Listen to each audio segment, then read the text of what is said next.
ډاکټر عبدالله وایي د هند له سفره ښه خاطره نه لرم. دا چې هندي چارواکو ورسره څه بد کړي دي او ولې سلامونه لیدونکو دا هر څه کولی شئ په دې ویډیو کې تر اخره وګورئ.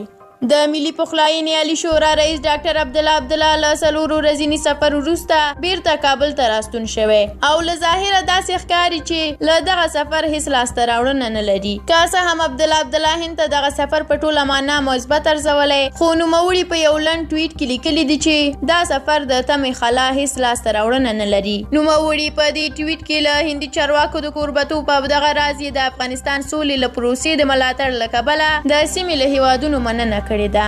د عبدالله په دې ټویټ کې له مننې پرته د هیلهمندۍ په اړه څه نه ترسترګو کیږي او متقابل لوري چې هندي چارواکي دي له نوموړي سره یې لیدنو په اړه هیڅ ټویټ نه دی کړی او که یې کړی هم وي یوازې تشریفاتي محتوا لري او بس. له دې وړاندې هم داسې احتمال و چې ګواکې هند له چین، روسیې، ایران او ترکیې سره د امریکا په محوریت کې د افغانستان سولې پروسې پر وړاندې ګډه جبهه تشکیل کړي او د ډاکټر عبدالله له وروستیو سفرونو موخه دا وه چې د سولې په تړاو سیمه‌ییزه اجماع پیاوړې کړي. خو لیدل کېږي چې عبدالله د پرلګښته سفرونو سربیره هم د سولې پروسې په تړاو د سیمه‌ییزې اجماع پیاوړتیا په هدف د هیوادونو پر قانع کولو نه دی توانېدلی. دې ته په پام په ولسي جرګه کې د زابل د خلکو استازی عبدالقدیر قلاتوال هم هند ته د عبدالله سفر ګټور نه بولي او زیاتوي چې دا ډول سفرونه باید د ګډو سیمه‌ییزو ګټو په محور سازماندهي شي. نوموړي د افغانستان سولې په برخه کې د پاکستان او هند رول ارزښتمن بولي او وایي چې افغان چارواکو باید هندي او پاکستاني چارواکي په افغانستان کې د سولې لپاره قانع کړي.